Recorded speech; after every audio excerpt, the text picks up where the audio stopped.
My name is Brian Carter, and if you'd asked me just a few weeks ago, I would have said my marriage was stable. Predictable, even. Megan and I had been married for 6 years. We weren't the couple who posted grand vacation photos or wrote sappy anniversary posts on social media. Honestly, we were the low-key type, the ones who'd much rather stay in with takeout and Netflix than go to a party. We had our traditions: pizza Fridays, Sunday morning farmers markets, crossword puzzles over coffee, and grocery shopping where we always forgot at least one thing. Nothing flashy. Just life. Lately, things had been a little off in ways I couldn't quite put my finger on. More silence between us, shorter hugs, colder goodbyes, but I chalked it up to stress. She had a big client at work. I'd been picking up more shifts to help cover the mortgage. That's just marriage sometimes, right? Peaks and valleys. I hadn't expected anything out of the ordinary when we went to her parents' place that Friday night. They lived in the same 2-story ranch they'd had since Megan was a kid, just 15 minutes away from us. Dinner there was a routine thing. Her mom always made too much food, her dad poured wine like it was juice, and her younger brother, Jack, always had some ridiculous story from his latest dating misadventure. That night was no different. The table was packed: roast chicken, garlic potatoes, salad with some fancy vinaigrette Megan's mom insisted on making from scratch. Megan looked beautiful wearing that rust-colored blouse I liked, the one that made her green eyes pop. She was laughing, engaged, lively. If you'd watched us from across the table, you would have thought there's a couple in sync. But there were little moments, small things that didn't sit right even before the toast. Like when I reached for her hand under the table and she slowly slid hers away. Or when I complimented her mom's cooking and she muttered, "You've said that already," like it annoyed her. I tried to brush it off. Maybe she was tired. Maybe something had happened at work. Still, I couldn't shake the feeling. Something in her eyes kept flicking over to me and then away, like she was measuring me against something. Then, just as we were finishing up dinner, Megan raised her glass. Everyone turned toward her, expecting some sweet little toast. She looked around the table with a calm sort of intensity and said, "A toast to honesty in relationships." It landed like a dropped plate. Her dad gave an awkward chuckle, clinking his glass against her mom's. Jack made a face and raised his beer bottle, saying, "Cheers to that, I guess." But there was a pause. A beat too long. Megan wasn't smiling. Her eyes were locked on the centerpiece, 3 candles and a bowl of decorative pine cones. Then quieter, almost under her breath, but still loud enough that we all heard it, she added, "I wonder who still has that." Silence. You know, the kind of silence where it feels like everyone's breathing the same held breath? That's what happened. Her mom gave a tight smile and started collecting plates like she hadn't heard. Jack looked at me, eyebrows slightly raised. Her dad took a big gulp of wine and stared at the table like maybe if he focused hard enough, the moment would disappear. I laughed nervously. "What was that?" I asked, half joking, half praying she'd say it was just some quote or an inside joke I didn't remember. Megan just looked at me. A long, unreadable look. Then she stood up and started gathering dishes without saying another word. And that's when I knew. That was the moment the ground shifted under me. I'd been walking around in a version of our marriage that I thought was real. I thought we were just in a rough patch. I thought this would pass. But that toast? That wasn't a rough patch talking. That was a confession in disguise. After dinner, her mom invited us to stay for dessert: homemade apple crisp, Megan's favorite, but Megan said she was tired and wanted to head home. She didn't even wait for me to respond. She just walked out to the car and stood by the passenger door, arms crossed. The ride home was quiet. Not the kind of quiet where 2 people are simply enjoying each other's presence, but the kind that hums with things unspoken. I wanted to ask what the toast meant, but the words wouldn't come. And maybe on some level I was scared to hear the answer. When we pulled into our driveway, she got out before the engine was off and went inside. I stayed behind in the car, sitting in the dark, my hands still on the steering wheel. The house looked the same, but everything felt different. Like I was stepping into a place I no longer recognized. We didn't talk about the toast that night. Or the next morning. Or at all, really. But from that moment on, peace left her home. The silence between us grew louder. Megan stopped waiting for me to come to bed. She stopped asking how my day was.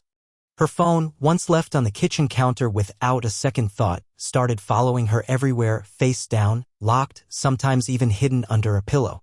And me? I started noticing everything. Every text she didn't answer. Every time she flinched when I reached for her. Every pause before she spoke. A week later, I found myself staring at our fridge door. It used to be covered in reminders and photos: us at the beach, us on a hike, goofy snapsh asterisk TS from the booth at a wedding. Without realizing it, most of the pictures were gone. Slipped off the magnets. Tucked away maybe? Or tossed? I couldn't remember when they disappeared. But they had. And that's when it hit me that toast wasn't the beginning. It was the middle. Something had already happened. And I had missed it. I didn't sleep that night. I stared at the ceiling, then at the shadowed corner of our bedroom where the light from the hallway spilled through the cracked door. Megan lay next to me, her back turned, breathing slow and steady. If you didn't know better, you'd think everything was fine. That we were two people exhausted from a long week, just drifting into sleep. But I wasn't drifting. I was unraveling. That toast kept playing in my head on repeat. To honesty in relationships. Followed by that haunting little murmur, I wonder who still has that. It wasn't a question. It was a message. And the more I thought about it, the more things started clicking into place. Small things. Things I brushed off. Like how, over the past few months, she'd suddenly gotten very busy. Late nights at work that turned into overnight stays because she was too exhausted to drive back. Weekend strategy sessions at hotels with Wi-Fi issues that conveniently made her unreachable. The occasional selfie posted to her Instagram, her smiling over coffee or sitting on a balcony with her laptop and the vague caption, "Just me and my hustle." I had liked those posts, even commented with a little heart emoji or a proud of you. But now I saw them differently. They felt staged. And then I remembered something, one of those Fridays that didn't sit right, but I hadn't questioned it at the time. She'd kissed me goodbye in the morning, barely, a quick press on the cheek, her hand already fumbling with her keys. I'd made a joke. Said, "Don't work too hard. Maybe I need a weekend reset too." She barely smiled. "It's a girl thing, Brian. You'd be bored." I stayed home that weekend. Cleaned out the garage. Ordered pizza. Watched old movies. The house was quiet without her, but I figured we all needed space now and then. That's what healthy couples do, right? But now that memory felt sour. It felt scripted. I got up and walked downstairs. Made coffee I didn't really want. I sat in the dark living room and stared at the blank TV screen, my mind spinning. It wasn't like Megan had been distant from the start. If anything, she used to be the one always pulling me in, grabbing my hand in public, whispering goodnight every night without fail, writing dumb sticky notes, and leaving them on my steering wheel. K*LL today, babe. I love your sleepy eyes. Those notes had stopped months ago. She told me it was just a busy season. That her team had landed a high-profile client. She said things like, "I can't mess this up," and I believed her. Supported her. Even bragged about her at work. My wife, the go-getter. The badass strategist. But the signs had been there. She started placing her phone face down. Always. Even when we were alone on the couch. I noticed she started responding to messages slower unless she was in another room, and then she replied too fast. I once walked in while she was talking in the kitchen and she ended the call like she was guilty. Said it was just Chloe from work. I told myself not to overthink it. That not everything meant something. But after that toast, I realized denial had become a habit. That night, I did something I never thought I'd do. I pulled out my laptop and opened our old shared email, the one we used to book vacations and manage our calendar when we first moved in together. Megan hadn't used it much in recent years, but I figured it was worth a glance. At first, it was boring stuff, spam from travel sites, a few Target receipts, flight confirmations from years ago. Then I started seeing charges that didn't line up. Boutique hotel confirmations in towns that didn't host her conferences. Designer clothing stores we'd never been to. Dinners booked for 2, not 1. One entry stood out. Reservation confirmation, Lake Hill Resort. Room, panoramic suite, 1 king bed. Guests, Megan Carter and Nathan Bryant. Check-in, Friday, 3 p.m. Booked, Wednesday. Paid with corporate department card. My stomach dropped. Nathan Bryant. I remembered the name. He was in one of her old co-working photos, tall guy with that effortless, smug charisma you can't help but dislike. He'd only come up once or twice. Megan had called him a brilliant but exhausting strategist. And yet here they were. 1 room. Booked days in advance. Paid for with a card she'd claimed was only for client use. This wasn't some misunderstanding. This was planned. A lie wrapped in strategy and stitched together with professional excuses. I leaned back on the couch, that cold, pit-of-your-stomach kind of nausea creeping in. The thing about betrayal is it doesn't scream. It whispers. It hides in habits. In patterns. In the silence you write off as stress. I didn't want to believe it. I still didn't want to believe it. But the puzzle pieces were no longer scattered. They were locked together, forming a picture I couldn't ignore anymore. And the most painful part? She hadn't just lied to me. She'd lied to everyone. To her parents. To her brother. To the friends who commented "power couple" under our anniversary photos. She lied to herself, too. Because you don't make a toast to honesty in relationships unless something inside you is rotting. Unless you're trying to guilt your way back into integrity or trying to shift blame to the person across the table because it's easier than looking in the mirror. I sat there until the sun started to rise, casting dull orange light across the kitchen floor. I still hadn't confronted her. I didn't know how yet. But one thing was clear. My marriage wasn't just in a rough patch. It was a mirage. And now I had to decide if I was going to keep pretending or finally open my eyes all the way. Sunday came and Megan still hadn't returned. She said she'd be home by early afternoon after her so-called seminar at Lake Hill, but by 6 p.m. there was still no sign of her. No call, no text, not even one of those vague heading back soon messages she usually sent. I paced the kitchen, making up fake tasks just to keep myself moving, wiping already clean counters, checking the mail twice. Anything to keep from looking at the clock. Around 7, I sat on the couch and stared at my phone, thumb hovering over her contact. I didn't call. I didn't want to sound needy or confrontational. But I wasn't calm. Not even close.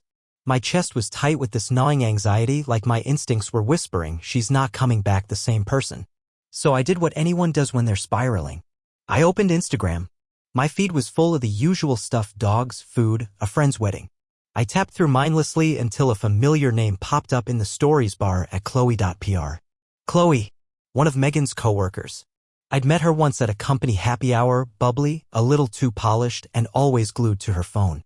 Her story started off normal: a scenic *T of the resort entrance, a short boomerang of a clinking wine glass, and a caption that read "Work-life balance wine glass sun #reset mode." I almost skipped it. Almost. But then came the next slide. It was a wide *T filmed from the upper balcony of what looked like a luxury resort terrace. The view was stunning. A lake shimmering under golden hour light, white tablecloths billowing gently in the breeze, a quiet hum of laughter and clinking glasses in the background. And there she was. Megan. Not just a blink-and-you'll-miss-it kind of appearance, no. She was front and center, wearing that black slit dress she used to save for our anniversary dinners. Hair done, makeup flawless. She wasn't in a group. She wasn't flanked by coworkers. She was standing beside him. Nathan Bryant. He was leaning in close, whispering something in her ear. She laughed, really laughed, then gently touched his forearm. A second later, he turned toward her and without hesitation kissed her. Not a cheek kiss. Not some awkward slip. A full-on, slow, in *May kiss. And worse? She kissed him back. Like it was second nature. Like they'd done it before. My hand went cold around my phone. I didn't even realize I was gripping it so hard until my fingers started to tingle. My thumb trembled as I tapped back through the story once, then again. Hoping I was wrong. Hoping it was a trick of the light. That maybe it wasn't her. Maybe it wasn't him. But it was. It was Megan. My wife. With someone else. Not at a seminar. Not on some soul-searching girls' retreat. At a resort. With another man. I set the phone down and stared at it like it had bidden me. My breathing was shallow, my ears ringing. I told myself, maybe it's an old video. Maybe it's out of context. Maybe she didn't know she was being filmed. But all those maybe sounded pathetic, even to me. A moment later, I remembered the shared email account, the one I'd checked the night before. My gut twisted as I opened it again, this time with urgency, dread replacing curiosity. I scrolled past the promotional junk, past the receipts, until I found the confirmation. Reservation confirmation. Lake Hill Resort. Room. Panoramic suite, 1 bed. Guests Megan Carter and Nathan Bryant. Check-in Friday, 3 p.m. Booked Wednesday. There it was. The final nail. My mouth went dry as I stared at the screen. It wasn't an accident. It wasn't a one-time lapse. It wasn't an oops, we got too close. It was premeditated. She had lied. To me. To her family. To herself.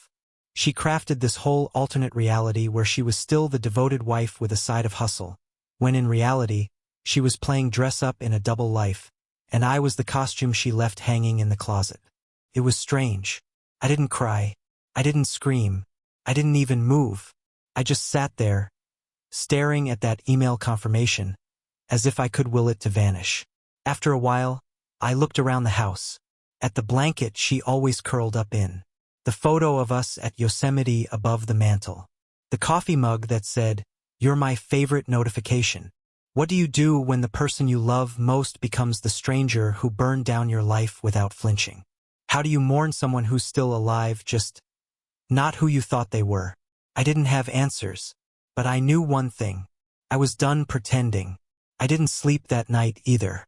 This time, it wasn't racing thoughts that kept me up. It was clarity. A sharp, cold sort of awareness that comes when the illusions you've clung to finally crack. By 2 a.m., I was at the dining table with my laptop, the glow from the screen the only light in the room. I typed his name into Facebook, Nathan Bryant. It didn't take long. People like him never hide, especially not the self-branded, motivational quote-posting corporate peacocks. His profile was public. Photos of branded conferences, neon-lit keynotes, beachside cocktails with hashtags like #VisionBuilder and #MakeShiftHappen. And then I saw her, tagged in a photo from 3 months ago. She stood beside him, her hand on his chest. Dark hair, soft features, strong eyes. The caption read, "Grateful for my rock through every storm. #partnership goals." Her name was Anna Rivers. I stared at that post for a long time. Then I clicked message. My hands hovered above the keyboard. What was I supposed to say? "Hi, I think your husband is screwing mine?" No. I backspaced twice, stared out the window, and just wrote what I could manage. "You don't know me, but maybe you should." I hit send and closed the laptop. I didn't expect a reply. Not that night. Maybe not ever. Maybe she was already in denial too deep to dig out of. Maybe she already knew. But at 9:04 the next morning, a notification buzzed across my screen. Anna Rivers has replied. Her message was short. "Call me. 317 XXX XXXX. Now." I hesitated for about 2 seconds, then grabbed my phone and stepped out onto the porch. The wind bit at my skin, but I didn't care. I needed the air. I needed to hear her voice. When she answered, there was no hello. Just, "What did you find?" I told her everything. The reservation, the resort, the Instagram story, the kiss. Her silence was long and measured. When she finally spoke, her voice didn't crack. It was low, even almost clinical. "You're not the first," she said. There was something in her tone. Tired, but not surprised. Like she'd lived this moment before. "What do you mean?" I asked. "I mean, I've gotten messages like this before. Usually not from husbands, though. Co-workers. Anonymous emails. One from a hotel manager once." I swallowed hard. "And you stayed with him?" "I have a kid," she said bluntly. And I was stupid. Or maybe I just wasn't ready to blow it all up. I kept hoping he'd stop. I didn't know what to say to that. We were quiet for a while. I could hear birds in the background on her end. Then she added, "He has a pattern. Late meetings. Travel just long enough to be believable. Gifts charged to a company card. He tells them he's falling out of love at home. That I don't understand him anymore. That I'm cold. Whatever fits the narrative." I leaned against the railing and stared out at the empty street. "Sounds familiar." She laughed bitterly. "Yeah, they all think they're unique. But really, they're just lazy with their lies." We talked for almost an hour. It wasn't emotional, not in the traditional sense. It was surgical. Two people performing an autopsy on something that had been dying behind our backs. She told me about the time he came home from a wellness conference with spa charges and cologne she'd never bought. How he gaslighted her. Told her she was paranoid, jealous, too suspicious. How she started questioning her own instincts just to preserve the version of reality she needed to survive. I understood that part more than I wanted to. By the end of the call, I felt not better exactly, but not alone. We were both standing in the fallout of a relationship we didn't destroy. And for some strange reason, that gave me a kind of strength. Before we hung up, she said something I'll never forget. "You're not crazy, Brian. You're just finally seeing things for what they are." I sat outside for a long time after the call ended. My fingers numb, the coffee in my mug gone cold. Eventually, I stood up, walked back inside, and opened a new folder on my desktop. I labeled it Truth. Inside, I started saving everything *TS of texts, photos, booking confirmations, timestamps. I wasn't sure if I'd need it for court or closure or just to remind myself later that I didn't imagine this. That I wasn't the villain in a story someone else wrote behind my back. And with every file I saved, I felt a little more certain about what had to happen next. There's something weirdly empowering about quiet rage. Not the kind that explodes in shouting matches or flying dishes, but the slow, clean burn that wakes you up early, gets you moving before the coffee kicks in, and pushes you toward action, not chaos. That's where I was by Monday morning. No more waiting. No more wondering. I had seen enough. Megan still hadn't said a word about the seminar. When she got back late Sunday night, she was tired, or pretending to be. Her suitcase rolled in behind her, and she gave me a hug that felt like it belonged to a stranger. I didn't flinch. I didn't ask. I didn't even offer to help her unpack. She went straight to bed. I stayed downstairs, sitting in the same spot on the couch, scrolling through her joint banking app. I wasn't looking for proof anymore. I was looking for patterns. And boy, were there patterns. It started subtle. A few extra dinners out. Rideshare charges that didn't match any of the work trips she mentioned. A boutique candle shop in a town she supposedly drove through but never stopped in. Then it escalated. I found a $412 charge from a luxury spa in Asheville, booked under her name but with a second guest listed as Mr. N. Bryant. A pair of airline tickets from 3 weeks ago listed under a promotional code from her department. Megan had told me she was flying solo for a leadership summit. She wasn't. Clothing store receipts. Specialty cocktail bars. A photography session labeled anniversary shoot that one hit like *********. Who books a photo shoot at a resort unless you're trying to capture something memorable? I sat there, phone in one hand, my other hand resting against my jaw as I stared at a screen filled with digital breadcrumbs. She didn't just betray me emotionally. She spent our life on the lie. Our money. Our resources. The financial foundation I had helped build for 6 years. Eroded and redirected to finance her second life. And yet I wasn't angry in the way I thought I'd be. I wasn't out for revenge. I didn't want to torch her world the way she'd scorched mine. I just wanted out with my sanity and dignity intact. So I got to work. That morning I scheduled a meeting with a lawyer, Melissa Kramer. Highly rated, discreet, known for her work in high-conflict divorces. I told her I wanted this to be clean. No screaming matches. No petty games. Just the truth on the table and a path out of the wreckage. She listened patiently while I laid it all out, the resort, the financial trails, the emails, the conversations. When I finished, she sat back, folded her hands, and said, "You're going to be okay, Brian. You're not just reacting. You're preparing. That's what makes a difference in court and in life." She asked for documentation. I handed over a neatly organized folder, **TS, receipts, timelines. Melissa smiled. "Most people come in here with a half-baked story and no proof. You came with evidence and clarity. You've done more groundwork than most of my clients ever do." I didn't know whether to feel proud or devastated by that. Maybe both. That same afternoon, I opened a new bank account in my name only. Transferred just enough to cover bills and essentials, nothing shady, nothing secretive, just protective. I redirected my paycheck, updated my contact info with our mortgage company. And for the first time in weeks, I breathed. I wasn't spiraling anymore. I was moving. When I got home that night, Megan was in the kitchen humming to herself as she stirred something on the stove. Homemade risotto. Her peace offering meal. I could tell. She glanced up at me like nothing had changed. "Hey, babe. Hungry?" I nodded. "Starving." I sat across from her, watching her move like nothing had shifted. Like I didn't know. Like I hadn't seen her kissing Nathan on a balcony, like she belonged there more than here. I didn't bring it up.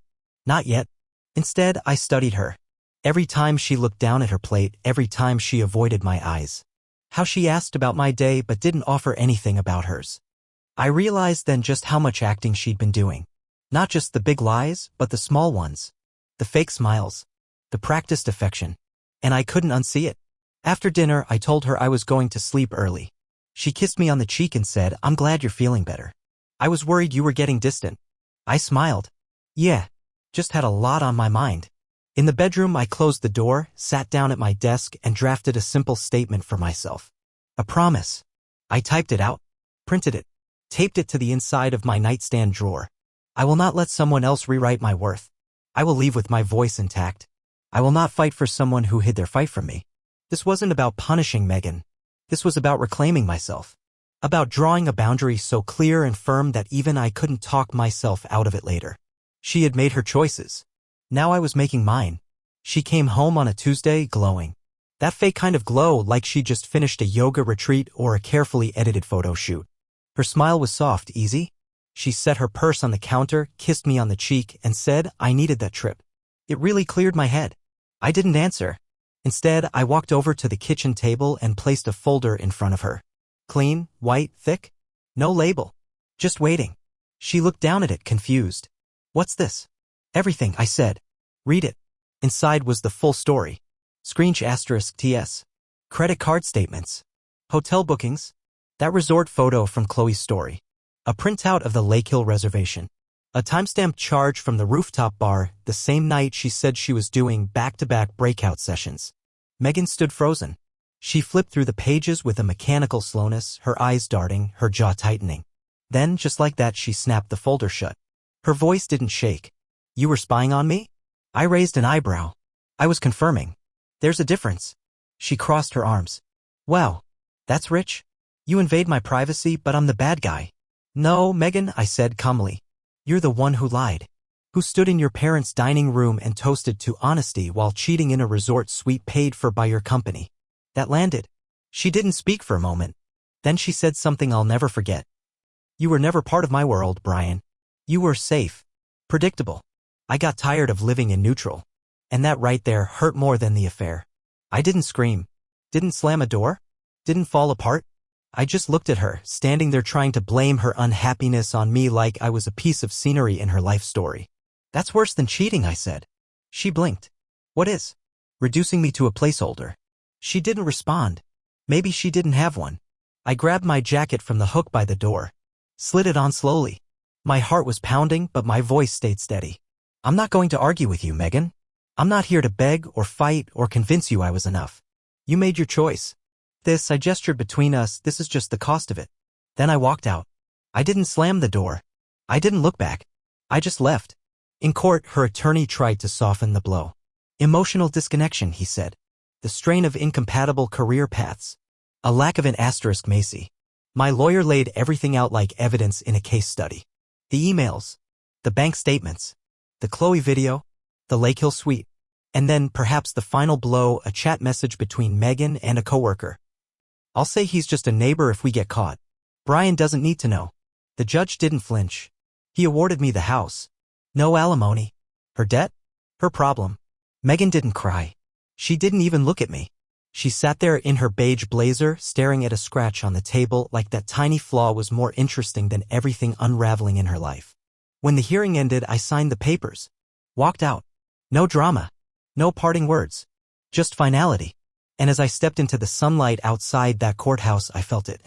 Relief. She wanted honesty in relationships? Well, now she has it. Only it came with a price. And I'm not the one paying it.